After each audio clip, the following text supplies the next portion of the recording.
बहुत पुरानी बात है, जब शहरों के बीच दरिया बहते थे और दरियाओं के बीच कहानियां। लोग कहते थे कि हर दरिया सिर्फ पानी का नहीं होता, कुछ दरिया आग के भी होते हैं, जो बाहर से शांत दिखते हैं लेकिन अंदर ही अंदर सब कुछ जला देते हैं। इसी तरह का एक दरिया था आग का दरिया। इस दरिया के किनारे एक शहर बसा था, शहर नाव। शहर नाव के लोग मेहनती थे, लेकिन उनके दिलों में खौफ भी रहता था, क्योंकि जब भी शहर में सच और झूठ, मोहब्बत और नफरत, इंसाफ और जुल्म टकराते थे, आग का दरिया अपनी लहरों को तेज कर लेता था। शहर नौ में एक जवान लड़का रहता था जिसका नाम अरमान था। अरमान एक लिखने वाला था, उसकी कलम से सच टपकता था। वो मानता था कि अल्फाज भी तलवार होते हैं जो जुल्म के सीने को चीर सकते हैं, लेकिन सच लिखना आसान नहीं होता। जो सच लिखता है उसे आग से गुजरना पड़ता है।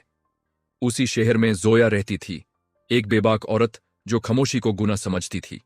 वो लोगों को जोड़ने का काम करती थी, टूटे दिलों पर मरहम रखती थी। जोया के लिए मोहब्बत सिर्फ एहसास नहीं थी, एक जिम्मेदारी थी।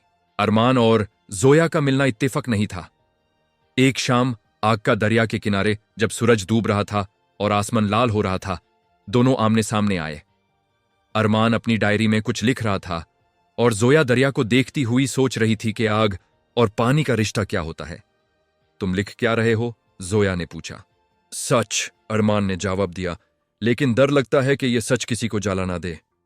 जोया मुस्कुराई, जो सच जला दे वही तो जरूरी होता है। उस दिन से दोनों की राह एक हो गई। शहर नाव पर एक हाकिम राज करता था, मिर जहान। वो बाहर से इंसाफ पसंद दिखता था, लेकिन अंदर से खौफ का सौदागर था। जो उसके खिलाफ बोलता वो या तो खामोश कर दिया जाता या आग का दरिया के पार भेज दिया जाता, जहां से कोई वापस नहीं आता था। अरमान के लिखे हुए अल्फाज मिर जहान तक पहुंच गए। लोग चुपके चुपके अरमान की लिखी कहानियां पढ़ने लगे। इन कहानियों में सच था और सच में नाग। मिर जहान को यह मंजूर नहीं था। एक रात अरमान को गिरफ्तार कर लिया गया। जोया ने शहर के लोगों को जगाने की कोशिश की, लेकिन डर ने सबके मुंह बैंड कर रखे थे। अरमान को हुक्म दिया गया कि सुबह उसे आग का दरिया के पार भेज दिया जाएगा। जोया रात भर सोचती रही, फिर उसने फैसला किया, अगर सच को बचाना है तो खुद आग में उतरना पड़ेगा। सुबह के वक्त जब दरिया की लहरों से धुआं सा उठ रहा था, लोग जमा थे। मिर जहान अपनी कुर्सी पर बैठा था और अरमान जंजीरों में जकड़ा हुआ खड़ा था। तभी जोया आगे बढ़ी। अगर इस शहर में इंसाफ जिंदा है, जोया ने बुलंद आवाज में कहा, तो आज सच को आग के हवाले मत करो। मिर जहान हंस पड़ा। सच? यहां सिर्फ हुक्म चलता है। जोया ने दरिया की तरफ देखा और बिना डरे उसमें कदम रख दिया। जब जोया ने आग का दरिया पार किया तो कुछ अजीब हुआ।